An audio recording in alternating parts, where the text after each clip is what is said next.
دیکھو ایک حدیث سے تم سمجھ لو اسلام کتنا سینسٹیو ہے انسانیت کے معاملے میں. اس سے زیادہ سینسٹیوٹی ہو نہیں سکتی. پیاز کسی نے کچا کھا لیا ہو نا, پیاز کچا, کیا اسمیل ہوتی ہے؟ کوئی ایسی اسمیل ہوتی ہے کہ بدبو آ جائے؟ اگر اتنی اسمیل ہوتی تو کھاتے کیوں لوگ؟ میں بہت شوق سے کچا پیاز کھاتا ہوں. کچا پیاز بہت خاندانی چیز ہے صحت کے لیے. دوپہر نا خوب پلیٹ بھر کے کچا پیاز, شروع میں تھوڑی بدہضمی ہوگی, عادت ڈالو, پہلے تھوڑا پھر تھوڑا زیادہ پھر تھوڑا زیادہ. نہیں آ رہا. کچا پیاز رات کے وقت میں نہیں, دوپہر کے وقت میں چھیلو, 4 ٹکڑے کرو, اور ممی ڈیڈی والا نہ بناؤ اس کو. پیاز کو پہلے نمک لگا کے وہ کیا, پھر بہایا, پھر وہ کر کے وہ بیڑا غرق ہو گیا پیاز کا. تو کچا پیاز پہلے تھوڑا پھر آہستہ, کیونکہ اس سے ایسیڈیٹی ہونے کا خطرہ ہوتا ہے تو ہضم دیر سے ہوتا ہے. تو عادت ڈالو, پھر ایک وقت آ جائے گا پورا بھر کے پیاز کھا لو گے آپ کچا پیاز دوپہر کو, یہ ٹاپک سے تھوڑا میں ہٹ گیا ہوں, لیکن آپ دوپہر کو کچا پیاز کھاؤ. کھانے کے ساتھ آدھا 1 گھنٹہ قیلولہ کرو. اس کے بعد جب آپ اٹھو تو آپ اپنی جسم میں پاور دیکھنا, آپ ایسی خاندانی ہے, ایسا لگ رہا ہے بجلی بھر گئی ہے باڈی میں. اور شوگر بھی کنٹرول ہوتی ہے اس سے بہت زیادہ. آپ کا میٹھا کھانے کا دل کرنے لگے گا باقاعدہ. پیاز کے بارے میں پرانے حکیم کہا کرتے تھے انسان دوست. سمجھ رہے ہو؟ پہلے حکیم کہا کرتے تھے, ڈاکٹر نہیں مانتے تھے, اب ڈاکٹروں نے بھی ماننا شروع کر دیا. حکیم تو شروع سے ہی کہتے آ رہے ہیں. پیاز کے بارے میں حکیم کہا کرتے تھے بڈھے کو جوان کرنے والی اگر کوئی چیز ہے نا تو کیا ہے؟ پیاز ہے. بڈھوں کو جوان کر دے, ایسی خاندانی چیز ہے. لیکن بچوں کو مائیں کھلاتی نہیں ہیں, اسمیل ہوتی ہے, وہی مرچیں, ٹوپی ڈرامہ, فضول قسم کی باتیں. تو میں نے جب جس اسکول میں پڑھتا تھا وہاں میں پٹھانوں کے اور یہ جو بلوچ بچے ہیں نا ان کو دیکھتا, 4تھی کلاس میں نے بلوچوں کے بچوں کو دیکھا ہے ایسے سیب کی طرح پیاز کھاتے ہوئے. میں کہتا تھا ان کا اسٹیمنا دیکھو یار, کیونکہ ہم تو ممی ڈیڈی ٹائپ کے تھے, فل ممی ڈیڈی نہیں تھے, ورنہ یہ سب اتنی شادیاں وادیاں بچے بچے نہ ہوتے. شکر ہے بیلنس قسم کے ممی ڈیڈی تھے, اتنے وہ بھی نہیں تھے کہ کچا پیاز ایسے کھانا شروع کر دیں, لیکن ان کے اسٹیمنا میں دیکھتا تھا. اور وہ بچے بلوچوں کے بچے ایسے صحت مند تھے, ہر شخص ان سے پھڈا کرتے ہوئے ڈرتا تھا.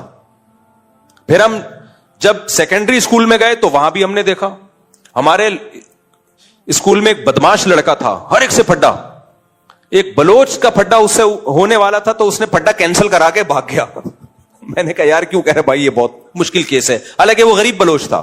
کیا تھا؟ ایسے پیاز کھاتے تھے وہ سیب کی طرح, ناک سے پانی. اور 4تھی کلاس کا بچے میں یہ اسٹیمنا, بچہ بھی نہیں, کو ایجوکیشن تھا 5ویں کلاس تک ہمارا, تو بچی تھی وہ بلوچ بچی, ایسے پیاز کھا رہی تھی. ہم کہتے بھائی, تو بچے کو جس چیز کی عادت ڈالو گے ڈل جائے گی عادت. مائیں نہیں کھانے دیتی, آنسو نکلیں گے, ناک بہے گی, بہنے دو یار بچے کو, کچھ ممی ڈیڈی سے نکالو. تو وہ سوچو کتنی پھر ان کی صحت ہوتی تھی. پیاز آپ کے جراثیم مار دیتا ہے باڈی میں جا کے, بہت فائدہ مند چیز ہے. لیکن ایک اسمیل ہوتی ہے, اتنی گندی نہیں ہوتی کہ الٹیاں آ جائیں. تو نبی نے پیاز کھانے سے منع نہیں کیا, حلال چیز ہے بھائی کھاؤ. لیکن جب اجتماعی معاملہ ہوگا تو مسجد میں آنے سے پہلے اگر کسی نے کھا لیا تو آپ نے فرمایا لا یقربن مصلانا, ہماری نماز مسجد کے قریب بھی نہ پھٹکے, وہ اندر گھسنا تو دور کی بات ہے. اب آپ نے کچا پیاز کھا کے آپ آ گئے مسجد میں, آپ کو ڈکار آئی. سب کو تکلیف نہیں ہوتی, جو خود کھا کے آیا ہوگا اس کو کہاں تکلیف ہوگی, وہ اس سے بڑی ڈکار آپ کے منہ پہ لے لے گا, ڈکار کے مقابلے شروع ہو جائیں گے. لیکن کسی کو تو تکلیف ہو سکتی ہے نا. ایک آدمی کو تکلیف ہو گئی, وہ آیا یار تم نے پیاز کھائی ہے, اور تو دیکھو اب کوئی پیاز کھا کے مسجد میں آ گیا, ہمارا بیان سنا, اتنے فضائل پیاز کے, کچا پیاز کھایا, مسجد میں آیا, ہلکی سی ڈکار آئی, تیسرے آدمی کو تکلیف ہوئی, اس نے آ کے کہا یار, حالانکہ کوئی ایسا نہیں تکلیف ہوگی کہ کڑابازیاں کھا کے گر جائے گا, الٹیاں, کچھ بھی نہیں ہوگا. لوگ پتہ نہیں کیا کیا بدبوئیں لے کے آ رہے ہوتے مسجد میں. لیکن وہ آ کے آپ سے کہے گا کہ یار یہ تکلیف مجھے ہوئی ہے. آپ کو بھائی میرا ارادہ تمہیں تکلیف دینے کا نہیں تھا, پیاز حلال ہے نا, حرام تو نہیں ہے. ہاں بھی حلال ہے, اتنے فضائل ہیں.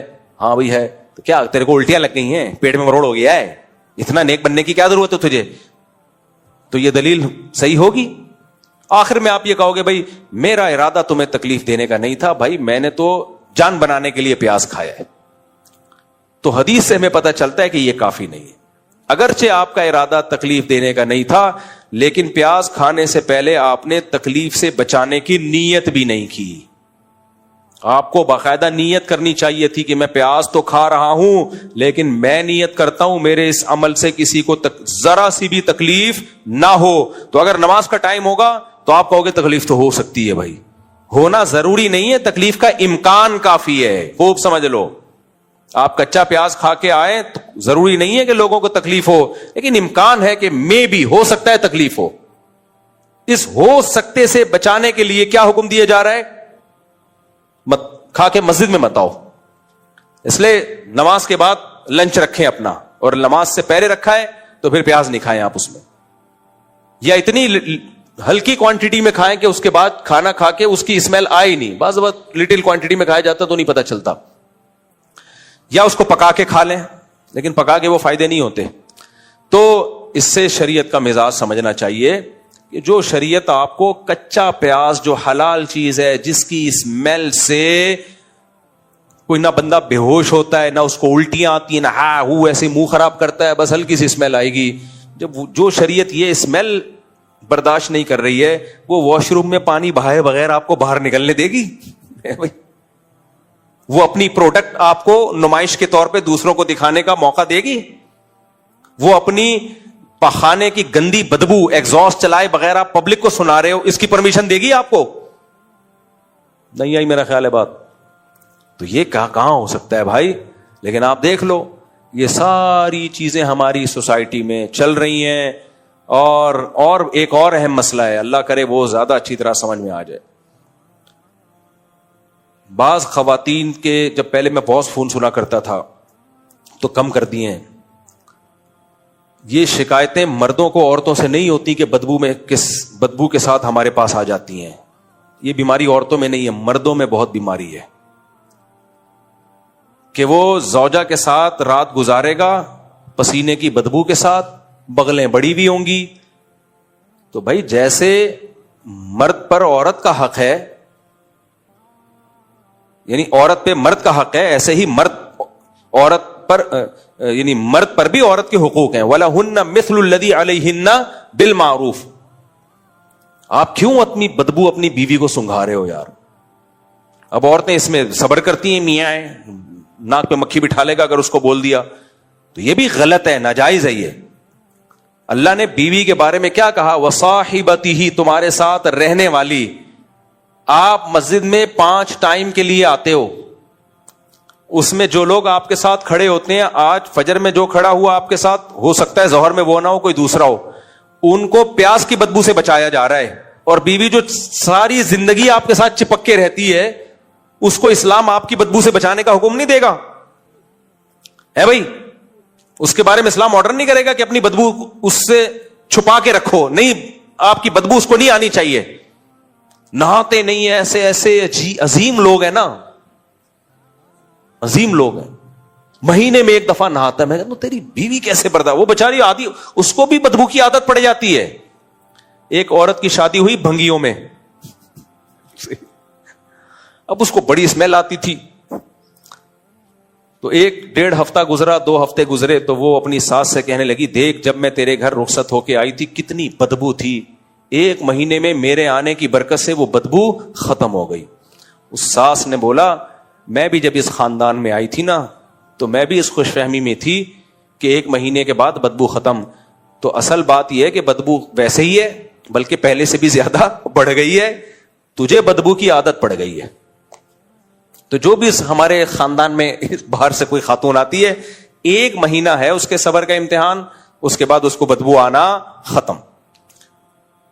تو بعض آدمیوں کو بالکل ہوش نہیں ہوتا، بدبو سنگھا رہے ہو یار تم، اپنی پسینے کی بدبو، اپنی بغلیں صاف نہیں کر رہے. بعض مذہبوں میں ایسا ہوتا ہے کہ وہ نہ بغل کے بال صاف کرتے ہیں، نہ زیر ناف بال صاف کرتے ہیں. ان کا کلچر ہے، کسی کے کلچر کو ہم کیا کہیں. لیکن بھائی کم از کم اتنا تو ہونا کہ آپ اپنی گھر والی کا ہی خیال کر لو، اس کو کتنی اسمیل آئے گی اس سے، کتنی بدبو آئے گی اس سے. تو بدبوئیں باقاعدہ شیئرنگ پہ چل رہی ہوتی ہے، غلط ہے. اسی میں ایک اور اہم ترین بات، اللہ کرے یہ باتیں سمجھ میں آ جائیں. دیکھو ہمارے نبی صلی اللہ علیہ وسلم نے اپنی باڈی کی صفائی میں استنجا کے بعد، یعنی قضاء حاجت میں جو استنجا کیا جاتا ہے اس کے بعد سب سے زیادہ جس چیز کی صفائی کا اہتمام کیا وہ دانت تھے. سمجھ میں آ رہی بات کہ نہیں آ رہی؟ سب سے زیادہ آپ نے اپنے باڈی کے جس پارٹ کو صاف کیا ہے نا استنجا کے علاوہ، تو پیشاب وغیرہ تو اس میں تو ہے ہی، وہ تو بہت ہمیں حکم ہے اس کی صفائی کا، لیکن اس کے بعد سب سے زیادہ اگر باڈی کے کسی پارٹ کو صاف کرنے کا حکم ہے تو وہ کون سا پارٹ ہے؟ بولو. دانت. ناک نہیں ہے، کان نہیں ہے، آنکھیں نہیں ہے، جسم نہیں ہے. سب سے زیادہ کس کو صاف کیا ہے آپ نے؟ دانتوں کو. میں چونکہ پبلک سے بہت زیادہ ملتا ہوں نا، تو مجھے اب یہ چیز سمجھ میں آنے لگی ہے کہ اسلام نے دانتوں کی صفائی کو اتنا فوکس کیوں کیا ہے. لوگ آتے ہیں، آج ایک صاحب آئے، وہ سمجھ جائیں گے ان کی بات ہو رہی ہے، ان صاحب کو رہنے تو کسی اور کی بات کر رہا ہوں میں. دانت سے انسان کی پرسنالٹی کا دانتوں سے بہت گہرا تعلق. دانت صاف نہیں کر رہے ہوتے، پھر آ کے منہ میں گھسے جا رہے ہوتے ہیں کوئی بات سمجھانے کے لیے، مسئلہ سمجھانے کے لیے منہ میں باہر بیٹھ کے بھی میں بات سن لیتا ہوں. اب ان کو میں ان کے منہ پہ نہیں کہہ سکتا کہ تمہارے دانتوں سے اسمیل آ رہی ہے، تمہارے منہ سے اسمیل آ رہی ہے، تھوڑا سا یوں رہو بھائی، وہاں رہ کے بات کر لو. کان میں گھسے چلے جا رہے ہوں گے کہ پرائیویٹ بات ہے، تو پرائیویٹ بات ہے تو چھاؤں میں آ جاؤ یار. اتنی کیا پرائیویٹ ہے کہ کان میں گھس جائے گا بھائی؟ کیونکہ جب کان میں گھس رہا ہے تو منہ قریب آ رہا ہے، منہ قریب آ رہا ہے تو سانس باس کے تو منہ سے تھوک آ رہا ہوتا ہے. ہمارے ایک دوست بائک پہ میرے ساتھ آگے بیٹھے ہوتے، منہ پیچھے کر کے جب بات کرتے تو ہوا کی وجہ سے نا باقاعدہ تھوک میرے منہ پہ آ کے لگ رہا ہوتا تھا. آپ سمجھ رہے میں مبالغہ کر رہا ہوں، یہ حقیقت ہے، لیکن میں ان کو کہہ تو نہیں سکتا تھا، وہ ناراض ہو جاتے ہیں. ہم برداشت کر رہے ہیں تھوک. میں نے کہا ہیلمٹ، اصل میں تو بائک میں پیچھے بندے کو بھی ہیلمٹ پہننا چاہیے. تو بات کر رہے ہیں، تھوک آ رہا ہے منہ پہ، کوئی احساس ہی نہیں ہے اس کو. تو دانت ہیں ایسے، جب مسکراتے ہیں تو آدمی کہتا ہے یار تھوڑی دیر کے لیے کائنڈلی چپ ہو جاؤ بھائی، خاموشی اختیار کر لو. تو ایک دفعہ کیا کرنا چاہیے، کیونکہ بہت سے لوگوں نے بہت عرصے سے دانت صاف نہیں کیے ہوتے، ایک دفعہ ڈینٹسٹ سے جا کے گھسائی کروا لے، رگڑائی کروا لے. اب یہ برش سے صاف ہونے والے نہیں ہیں. ہمارے یہاں ایک مزدور کام کرتا تھا، گٹکے کھاتا، اس کے دانتوں کا جو حشر نشر ہوا تھا. میں جب اس سے بات کرتا منہ نیچے کر کے، وہ سمجھتا تھا شاید احترام کر رہے ہیں مفتی صاحب، میرا عزت دے رہے ہیں مجھے. ایک دن میں نے اس کو کہا، میں نے کہا دیکھ تو کسی ڈینٹسٹ سے دانت صاف کروا لے، پیسے میں خرچ کروں گا. اب آپ وہ سمجھ رہا ہوگا اتنا بڑا دل، بھائی بڑا دل نہیں، کیونکہ میرا تیرے سے روز واسطہ پڑ رہا ہے، یہ تکلیف تجھے تھوڑی ہو رہی ہے، یہ میں اپنے اوپر انویسٹمنٹ کر رہا ہوں. پھر بھی نہیں کیے اس نے، پھر بھی نہیں کیے. تو اس کا بہت اپنے آپ کو بھی تکلیف ہوتی ہے انسان کو، دانت جب گندے ہوتے ہیں، لیکن وہ تکلیف عادی ہو جاتا ہے تو اس کو احساس ہی ختم ہو جاتا ہے. تو جس باڈی کے جس پارٹ کو نبی صلی اللہ علیہ وسلم نے سب سے زیادہ، صبح اٹھتے مسواک، پھر نماز سے پہلے مسواک، رات کو سوتے ہوئے مسواک سرہانے رکھی ہوتی تھی. اس سے پتا چلتا ہے بھائی دانتوں کی صفائی بھی کم ویلیو نہیں ہے، اس کی بہت زیادہ ویلیو ہے.